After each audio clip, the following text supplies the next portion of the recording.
Барлығына сәлем. Бүгін біз 2018 жылы жарық көрген Дэдпул 2 комедиялық боевигінің сюжетін талдаймыз. Уэйд Уилсон, яғни Дэдпул, бүкіл әлем бойынша қылмыстық топтармен сәтті күресіп, тұтас қылмыстық синдикаттардың көзін жойып жүреді. Үйіне оралған Дэдпул есірткі саудасымен айналысатын ірі банданы құрықтауға кіріседі. Бірақ оның көшбасшысы Сергей Волошников бункерге тығылып үлгереді. Қарсыластарына көмекке қосымша күш келгенде, Дэдпул жақын маңдағы таксистің көлігіне секіріп мініп, тайып тұруды ұйғарады. Үйіне оралған Уэйд қалыңдығы Ванессаны мерейтойларымен құттықтап, оған жетон сыйлайды. Қыз бұған өте қуанып, одан бала сүйгісі келетінін айтып, бақытты жұп болашақ сәбилеріне есім таңдап жатқанда, үйге кенеттен қарулы бандиттер басып кіреді. Дэдпул олардың көзін тез арада жойғанымен, соңынан пайда болған Волошниковтың кездейсоқ атқан оғы Ванессаға тиіп, ол қаза табады. Ызаға булыққан Уилсон терезеден секіріп шығып, Волошниковты көлігінен суырып алады. Гангстерді қатты құшақтаған күйі екеуі жолға шыққанда, оларды жоғары жылдамдықпен келе жатқан жедел жәрдем көлігі қағып кетеді. Сүйіктісі қайтыс болғаннан кейін Уэйд ауыр депрессияға түсіп,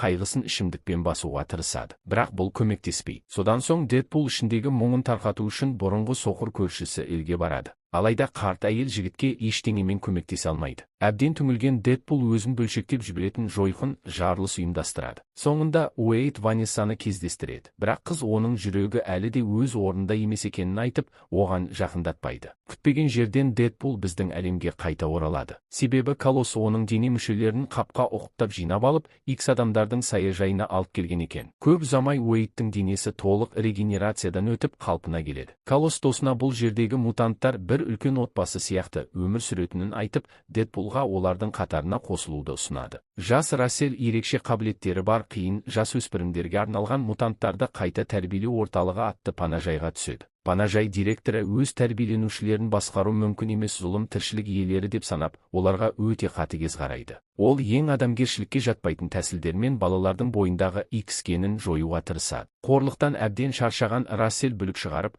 отты басқару қабілетін пайдаланып, айналаның бәрін өртейді және директорды өлтірмекші болады. Полиция мутантпен күресе алмағандықтан, оқиға орнына Икс адамдар мен олардың тағылымдамашысы Дэдпул келеді. Сөзі бар, Уэйд ашуланған мутантпен келіссөзді өзі жүргізбек болады. Алайда балақай ашуға мініп, өзін Файерфист деп атайды да, адамдарға бірнеше рет шабуыл жасайды. Дэдпул берілмейді, бірақ ол директордың мысқылдап күліп тұрғанын байқап қалады. Ашуланған балақай келіссөз жүргізушіге қарай отты шар лақтырады. Ренжіген Уэйд қылышымен Расселді есеңгіретіп тастайды. Содан соң баланың мойнына оның барлық супер қабілеттерін басып тастайтын қарғыбау тағады. Балақай өзін балалар үйіне қайтармауды жалынып сұрап, ол жерде оны аяусыз қорлағанын айтады. Дэдпул Расселдің денесіндегі соққы іздерін байқайды. Баланың өтірік айтпағанын және бұл панажайдың нағыз тозақ екенін түсінген Дэдпул, ыза үстінде сондағы қызметкерлердің бірін атып тастайды. Алайда күзетші мен директор полиция көлігінің артына тығылып үлгереді. Икс адамдар Уэйдтің бұл ерлігін бағаламай, оның да мойнына тежегіш қарғыбау тағады. Содан соң оны мутанттарға арналған Айсбокс атты қатал түрмеге жібереді. Түрмеде Рассел ең мықты супер қаһармандардан құралған альянс құру керектігін айтады. Дэдпул оған қалжыңдап,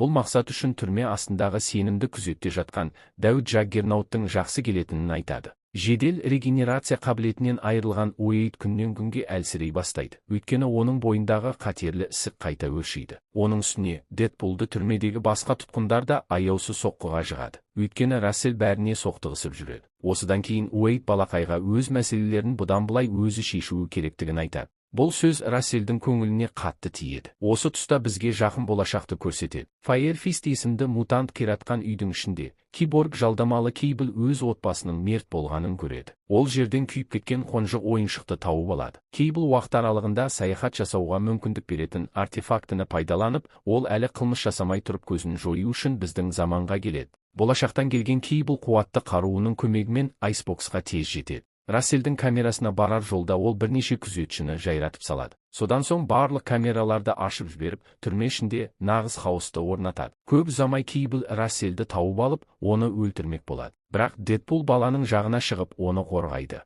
Жалдамалы Кейбл Файерфисттің көзін жою үшін алдымен Уэйдтен құтылу керек екенін түсінеді. Кейблдің атқан оқтарының бірі Дэдпулдың қарғыбауына тиіп, ол сынып кетеді. Уэйд қарсыласымен бірге үлкен биіктіктен құлаған кезде, оның бойына регенерация қабілеті қайта оралады. Жекпе-жек жалғаса береді. Кейбл Дэдпулға жойқын соққы беріп, оның қалтасынан түсіп қалған жетонды кәдесі ретінде алып кетеді. Жалдамалының неге сен бұл баланы қорғап жүрсің деген сұрағына Уэйд маған бұл бала бәрібір деп жауап береді. Оның бұл сөзін естіген Рассел қатты ренжиді. Уэйд тәжірибелі жалдамалы Кейблді жеңе алмайтынын түсініп, гранатаны жарып жібереді. Нәтижесінде Дэдпул мен Уэйд түрме қабырғасының сыртына құлайды, ал Рассел іште қалып қояды. Кейбл тасқа жабысып қалады, ал көптеген жарақат алған Дэдпул көлге құлайды. Уэйд тағы да Ванессаның қасынан бірақ шығады, бірақ қыз онымен сөйлесуден бас тартады. Сол кезде Уэйд Расселге көмектесу керектігін түсінеді. Барда отырып, Дэдпул күзен лақап аты бар досынан Расселді бірнеше күннен кейін брондалған көлікпен басқа, ерекше күзетілетін түрмеге ауыстыратынын естиді. Балақайды құтқару үшін Уэйд суперқаһармандар тобын жинауға бел байлайды. Дэдпул ең мықтыларды таңдап алып, өз командасын X күші деп атайды. Осы уақытта Кейбл күзенді ұстап алып, байлап тастайды. Ол күзеннен Рассел мен X күші туралы барлық ақпаратты біліп алады. Айсбокс ішінде Рассел Дэдпулдың Джаггернаут туралы айтқан сөздерін есіне түсіріп,